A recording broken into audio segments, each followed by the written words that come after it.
Hey everybody, how you doing? This is Bob. And Jenna. And we're kind of screwed this week. We have a lot of work to do. We're really busy. We just started another semester at school. So we're going to have a little bit of a different podcast for you this week. Yeah, it's our 24th and a half podcast. We didn't feel like we could call it number 25 because it's really not going to be much. Yeah, we're going to have a short one this week. No voicemail, no email, no songs, not even an intro song, because all that stuff takes a lot of time. I mean, I've talked to a few of you about this, but the podcast takes us it's like a part-time job. Yeah, it's the recordings of it not bad. It's just the whole editing process and getting everything together takes forever. That does. So I would say between us, it takes anywhere between, 12 and 20 hours a week, depending on the show. And this week I just don't have an extra 12 to 20 hours to do this. So we're just going to do a one-shot quick recording here. I'm going to encode it and upload it, and it's better than nothing. Yep. So next week you'll get a show chock full once again of we'll have our friendly player interview with Ryan from VegBlog. That's right. And we'll have our voicemails and some songs. We've got a bunch of voicemail. We've got a bunch of email. Although we're gonna have to start getting a little picky about what we do and don't read. Yeah, we're at the point now where we're getting so many emails and voicemails that we cannot play them all anymore. But we don't want you to think that we don't want them. Right. You know, because we do love to hear from people. Yeah. It's just that if you don't hear your email, we may play it later on. We may edit it. We may not get to it. It depends. If it repeats something we've done earlier, we may just refer it to another show. Things like that. So anyway, enough of that crap. Yeah, but we'll respond to you anyway. Oh yeah, we try to. Email, so. We try to respond to all. I have a queue of them. It takes a while, but we get there. Yeah. So anyway, here we are again for another week of a short week of Vegan Freak Radio. We'll only have a few minutes this week to just kind of touch base with you, say hi, touch base. It's so fucking corporate. We're gonna touch base. I started work again today, and so I had to read all these memos and shit. You know, and I'm like, oh, I'm touching base with with our listeners. I know. And I was complaining earlier. My internets were messed up at work. And Bob was like, didn't you get the memo? You didn't get the memo. I didn't get the memo. See? So, yeah, I don't know. So this week we got a couple things we want to talk about very briefly, but nothing major. And like Jenna said, next week we'll have more stuff coming out, your regular, probably hour to 2 hour show. And coming up in the future, we've got Nell doing another set of reviews on veggie burgers. She sent me an email today, said that was coming in the near future. And we got some stuff coming down the pike for you. So don't despair. Yeah, and we'll finally get Dino on, and he can talk recipes. Dino's going to be on next week. We've got two pretty good voicemails one's from Nothiz, and the other one's from Misanthropy, both folks on our forums, and they're excellent. And a lot of email. So next week we'll be back in full form. But this week we've got a couple of short things we want to talk about. Right. I want to basically have one of my is PETA smoking crack moments. And I know it's popular within the movement, or whatever you want to call the loosely affiliated bunch of ragtag I don't know, people that form veganism or animal rights, liberation, protection, whatever you want to call us. I know it's popular occasionally to say that PETA is on some major crack, right? And usually PETA's on crack because they're doing things that are too crazy, too out there, like they're doing media stunts, or they're doing horrible things that involve women, or they're doing things that compare the oppression of animals to the oppression of other racial minorities, actually, which I have no problem with. Anyway, the critiques are usually on the side of like it being too far out there. My critique of them is they had their Proggy Awards.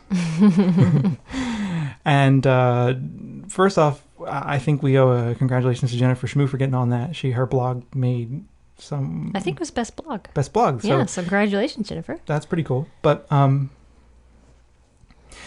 yeah. They had an award, and I'm going to pull it up here before I start ranting too much about it. They had this award for the most backbone. Yeah, I was going to say best cojones there, but I know I couldn't remember exactly what they're called. I think it was called the most backbone. So, let's see, where is it now? Strongest backbone. Strongest backbone. Strongest backbone. So I'm looking through the awards and I see the strongest backbone, and I want to thank Sean over at Animal Friendly Life for pointing me to this, because his original entry over there at Animal Friendly Life made me angry enough to go actually read the podcast, which I really wouldn't normally bother with. Because I don't really, it's essentially a marketing campaign, right? Yeah. I mean, that's all they're really trying to do. So they picked Pat Buchanan for the strongest backbone. And if you are not from the U.S., or if you are from the U.S. and you have no idea who Pat Buchanan is, Pat Buchanan is a hard right-wing conservative, and he's like to the right of George W. Bush. Yeah, he is. Definitely. And I remember when I was in college, Pat Buchanan actually recommended putting up a wall, like a big wall, between Mexico and the United States to keep out Mexicans because we were dirty and brought disease and stole jobs from regular Americans and, list off the whole different things. Pat Buchanan, I think, he's a problematic figure. Let's just put it that way. Yeah. He's a racist. Yeah. I think that's fair. I think it's fair to say. He has been... People have accused him of being a Holocaust denier. Mm-hmm. People have... I don't know if there's truth to that or not, but I'm going to put that out there anyway. I'm not the news. I can say whatever the fuck I want. People have accused him of being a Holocaust denier. He takes hard right-wing stances on things, very hard right-wing, and he is pretty far out there. Mm-hmm. So, very pro-life. I mean, he's got all kinds of crazy, whacked-out ideas, right? But to me, the man's a racist, right? Because of his take on immigration, because of the way in which he has talked about Mexican Americans in particular, and because some of the things he's also said about Jews, I think, are really problematic. Mm-hmm. Okay? So PETA selects him as having the strongest backbone, Pat Buchanan. So it says, it's not often that you hear Pat Buchanan's name mentioned in the same sentence as the word progressive, but this politically conservative pundit has twice made the gutsy declaration to place animal rights issues squarely on the cover of his Vienna, Virginia-based magazine, American Conservative. Both cover stories focused on works by former George W. Bush speechwriter Matthew Scully, who strongly believes that, quote, compassionate conservatism must be extended to the billions of animals raised and killed for food. Now, maybe Pat Buchanan does give a little bit of props to Scully, right? Mm-hmm. I haven't read Scully's book because I have read a review of it, and this is probably my problem, and I'm sure I'll get an nasty email, but I don't care.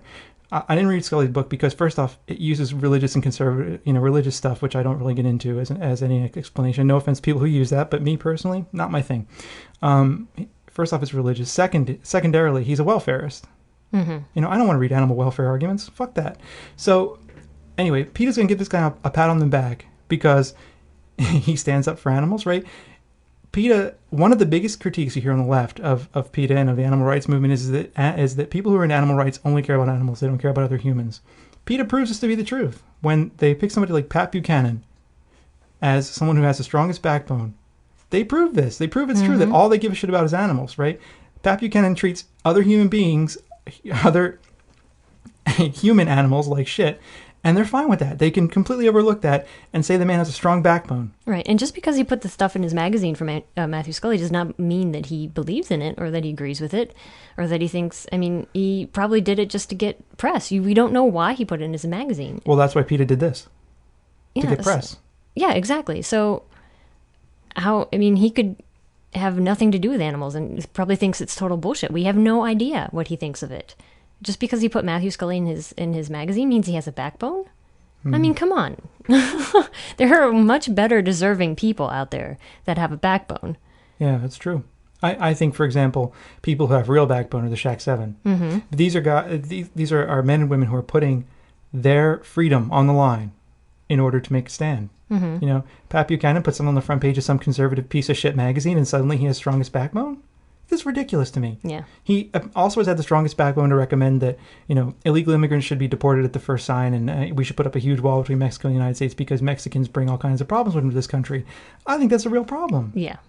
And I think that the fact that he's ignoring human rights is a real problem too because, to me, the struggle for animal rights is integrated with the struggle for human rights. It's a fight against oppression on all fronts. Mm-hmm. And for me, it's also a fight against particular forms of really radical, really bad, really nasty capitalism, Mm-hmm. And so I think that picking Pat Buchanan was such a fucking mistake. I can't believe they did it, and I think it just, PETA are just, to me, if I look at this, all I can think is that they're media whores. They are, and I've heard from various sources, which I don't remember right now, so this is gossip. Uh-huh.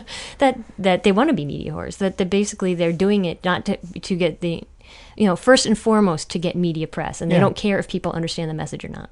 Well, I don't know. I don't know if that's true, but it's the impression one gets, at least, when looking at their campaigns. The other thing that kind of annoys me is, this should come as no surprise to many of you out there, they picked Whole Foods as Company of the Year, right?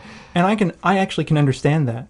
I get that, I get why they would do that.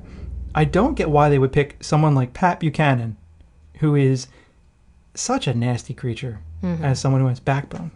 Backbone? Yeah. What? Mm-hmm. Yeah, and I'm sure we're probably going to get a lot of nasty emails for picking on PETA.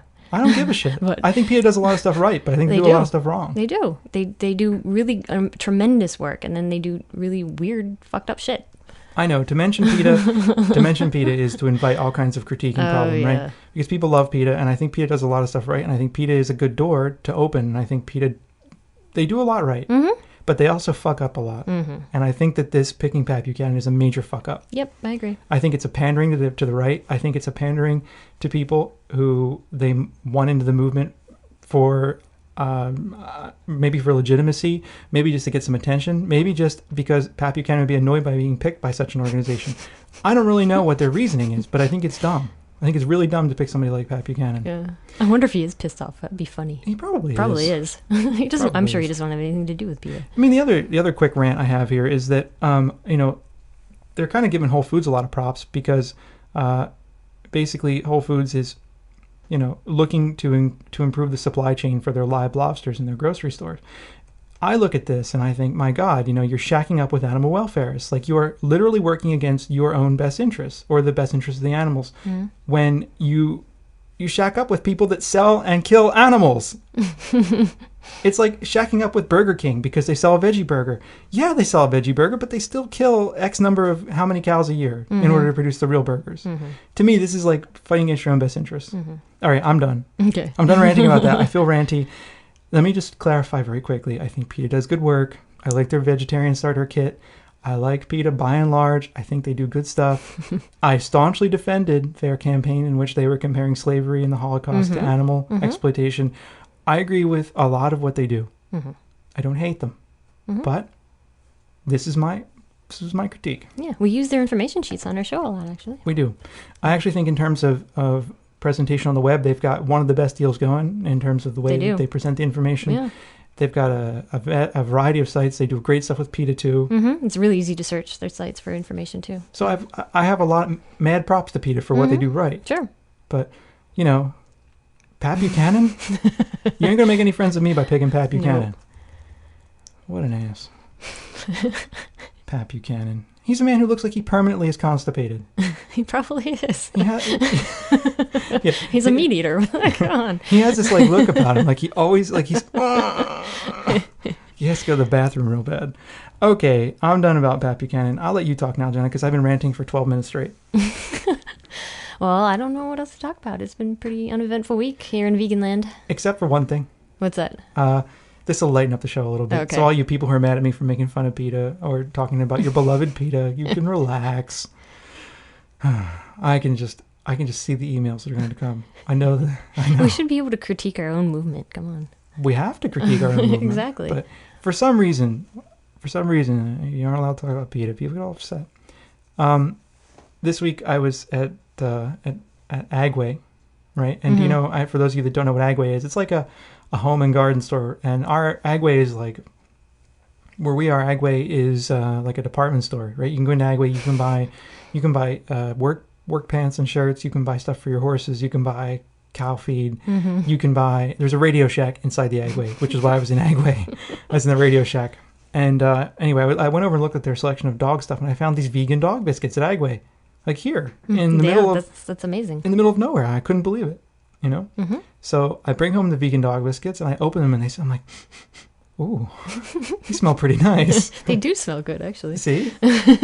And they smell pretty nice. And Jenna's like, yeah, they do, And so I pull a biscuit out, I break a little bit off and I eat it. I tried to get Jenna to do it, but she wouldn't. I don't know. It's just the fact that it's a dog biscuit just, I don't know, prevents me from wanting to put it in my mouth. I know it's vegan, and it actually, you look in the ingredients, and it's like eating an energy bar or something. And it's got ingredients I would eat in a normal other kind of thing, but I just couldn't bring myself to try it. Well, that's what I was going to say. I mean, it's like, it's exactly like an energy bar. Yeah. I tried it. And it's like, it tastes like an energy bar. It's crunchy, though. So it's really crunchy, which was it was kind of nice, actually. It was like a crunchy energy bar. And it had a really nice taste to it. It wasn't bad. They were pretty good biscuits. So I thought, hey, I'm going to feed the dog this, right? I should be able to eat it, too. Right. So it was, that was my week in terms of vegan stuff. I tried vegan dog biscuits, and they're pretty good. Yeah. So I couldn't complain. True. Oh, and I need to thank... Mom. Mom. Your mom. My mom. Your mom. Yeah. She sent us Drina Burton's cookbook. as a surprise. Yeah, just it was out of pretty cool. nowhere. Just they sent us Viva La Vegan, so I can finally try the recipes out of there. So thank you. Cool. I just wanted to say thanks on the air. Yeah, thank you very much. We will do shout outs and donators and all that stuff next week. Yeah. We are just so screwed with work this week. We don't really have our shit together in any meaningful way. No, not on any in any aspect of our lives now. Yeah, it's been hard this week in particular, but we will be back on track for next week. No worries, no problems. And, we're gonna have some good stuff coming up for you. We're working hard to give you a good show. Yeah, we are. And we try. We put a lot of time into this, and because it means a lot to us, and we get a lot of nice email from folks. Yeah, out there. we do. So thank you very much. It does mean a lot to us to hear from you all. We hear from people all the time who write to us and say, your show helped me go vegan, or help my partner go vegan, or help me think about going vegan. And that's really nice because that's what keeps us doing it. I gotta tell you, it ain't the great money. No. So, it's not like I really appreciate the donations. But they don't go in my pocket. I mean, they go for expenses that we use for the show. Yeah, sure. So, we really appreciate that. And I kind of felt bad doing this. Like, I really felt, yesterday I was kind of dreading this because I felt like, oh man, I'm going to let down all these people out there. I know. That's why we didn't want to call it our 25th show, because it's like, doesn't feel like a real show. It's not a real show. We don't even have music. I mean. Yeah, and, I feel bad letting down the thousands of people that listen. So, I don't know. I feel like I actually like this more than my job sometimes. Well, not sometimes. Between me and you. Well, it's nice. Yeah. I don't mind my job, though. No, I don't mind mine either. I get to get up in front of people and teach. It's great. And today, actually, for the first day of classes, since this is just like a little weird podcast, I'll tell you some weird stuff. I ask students to always tell me something about themselves. Something I'll remember, and it helps remember their faces and it helps remember who they are. And usually I get boring stuff like, I have a twin sister. That's not that interesting, it's okay, right? But, twin sister's all right. It's just not that exciting. Yeah, usually when I ask students to do this, they're like, I'm a Patriots fan. Yeah. I'm like, you and millions of other people. So what? Yeah, I told them no sports, no clubs, no sororities and fraternities, and no, I like to get drunk, right? I mean, that's where I lay the line. So usually I get some interesting stuff. And today I had one really interesting one where this girl, she's like, I can dislocate my shoulder blades in my back. I was like, what? And she's like, I can pop my shoulder blades out and I look like a gargoyle. So I was like, do it. And she's like, okay. So she gets in front of the class, takes off her jacket and pops her shoulder blades out. And they're like sticking out of her back. Gross. Like sticking out. It was really weird. It was cool though. Definitely won't forget that one. No. So they're like, tell us something weird about you. I'm like, I'm a vegan. And they're like, yeah, this like look about them. Pretty funny. It is funny. And I don't know. I had another... I'll just add one more thing. I'm ranting going on here. I have this desire to fill dead air. I look at you, you don't have anything to say. My life has been boring. I've been preparing for classes for the last week and doing miscellaneous shit around the house. And so now I don't have anything interesting to say. Okay. So, I don't know. Well, I probably don't have anything interesting to say anyway, but here I am saying it. Okay, so go ahead. I'm teaching a class this semester on animal rights. Right, yeah. And we have a syllabus review group. I had to take my syllabus in with I talked to other folks who are teaching different classes and we compare syllabi and they give me critiques and feedbacks and all sort of stuff. And I had a vegan freak moment. I had one of those moments where we went around the table and we would critique the other person's syllabus. We got to my syllabus and everybody's sitting there looking at me like, yep. So, animal rights, huh? Yeah. And they're looking at me. And one guy's like, hey, don't you think this class is going to attract militant students? I mean, aren't there a lot of animal rights people being brought up on terrorism charges in the Earth Liberation Front and all that stuff? And I was like, there's some of that going on. Yeah. And this is before the big indictments came down. It was the same day, I'm pretty sure. Oh, the same, not big indictments. I mean, the big arrests. The arrests for the ALF and ELF. Maybe that's what he was talking about because I hadn't checked the news that morning. And it was just weird. I had this moment where I genuinely felt like a complete outsider, I felt like a freak for something that isn't all that freaky, right? I mean, it's not all that freaky to suggest that one should care about animals. I'm not trying to I'm not trying to convert people to veganism, but I'm not overtly trying to do that. I'm really trying to get people to think about things a little bit more. Yeah, and if you look at the books for your course, it's not like you're teaching them, like Pipe Bomb 101. It's, it's Fast Food Nation and you start off slow, mad cowboy, things Yeah. that, you're not teaching anything radical in that class. No, I mean, I think the class needs to be pitched in a way that isn't very radical Yeah, in of order course. for it to. Last year, I kind of went in there guns blazing. Just came down hard with the animal rights stuff, and then after talking to Eric Marcus some about some of these things and listening to some of his speeches and kind of picking his brain a little, I think it makes more sense to kind of approach the whole thing first from a critique of the industry. You critique the agricultural industry, and then you move into the questions of rights. Because Eric Marcus's point is that you can't always make the rights argument right off the bat. I think that's true. Mm-hmm. In some situations. I think our students, that's really true with. And that's how I'm approaching the class this year, is a little differently in terms of, easing my way into it and easing the students' way into it. And I got a lot of really good suggestions on the class from people on the forums, too, and I really appreciate that. Yeah, they were cool. But I had that moment where I really felt like, for a second, and a total outsider. And I don't have that so much anymore because a lot of my friends are vegans or vegetarians, and the family, they're over that. Mm-hmm. And my students already know I'm a fucking weirdo, so I don't get that so much anymore. And people in my department are really supportive of me. Mm-hmm. Like my colleagues I see every day are pretty good to me about all kinds of things, not just about veganism. So it was a strange moment for me. Weird. I was a vegan freak. Yes, you were a vegan freak. And I am a vegan freak. Because don't you know we're all terrorists? You Well, militant person, you. Yeah. Well, that wasn't really what he was getting at, I know, though. But he was, the one professor was kind of implying that the class might attract students like that. At our school? We don't There have aren't students any. like that. Yeah, that's what I said to him. We don't Yeah. have any militants or radicals at our school. So, yeah. All right, I think we need a commercial break. I think maybe we just need to wrap up for the Yeah, week. we do. So let me apologize. I actually feel like a moral failing here. I really do. We've been doing this a long time. I like to keep up with it. But, we get busy and we have lives too. And we do appreciate all the support we get from you all out there. It means so much to us. It warms our hearts. Yes, it does. Warms the cockles of my black little heart.